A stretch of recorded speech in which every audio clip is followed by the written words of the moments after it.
Hi friends, Pallavi স্টোরিতে আপনাদের সবার স্বাগত জানাই। তো আজকে আমি আপনাদের সাথে শেয়ার করব আমি বহরমপুর থেকে এগরা এসেই শ্বশুরবাড়িতে বানিয়ে ফেললাম চিকেন, দেশি মুরগির পাতলা ঝোল। তো সেটাই শেয়ার করব আপনাদের সাথে ভাবলাম। তো প্লিজ দেখতে থাকুন আমার এই ভিডিওটি।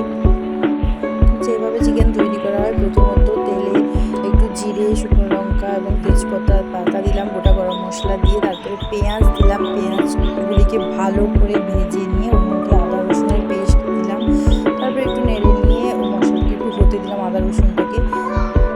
আদা রসুন একদিকে হতে থাকছিল, আর পাশেই আমি আমার ছেলের জন্য চিকেন তৈরি করছিলাম, কারণ আমি ভেবেছিলাম এগুলো সব এই চিকেনটা বাটা মশলা দিয়ে তৈরি করবো, তাই শুকনো লঙ্কাটাও পেস্ট করবো। ওই জন্য ছেলে খেতে পারবে না এই চিকেনটা, ওর জন্য আলাদা করতে হচ্ছিলো পাশেই ওভেনে আমাকে।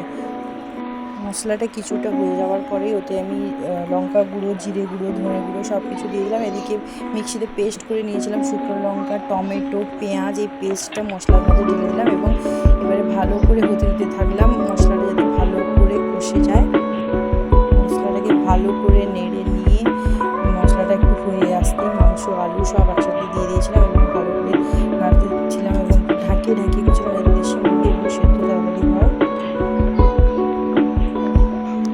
প্রায় 10 মিনিট মতো ভালো করে কষিয়ে নিয়ে মাংসটাকে একটু হতে দিলাম ঢাকিয়ে। তারপরে জল একটু গরম করিয়ে দিলাম, কারণ গরম জল দিলে টেস্টটা ভালো হয়, তাই গরম জল দিয়ে ফুটতে দিলাম।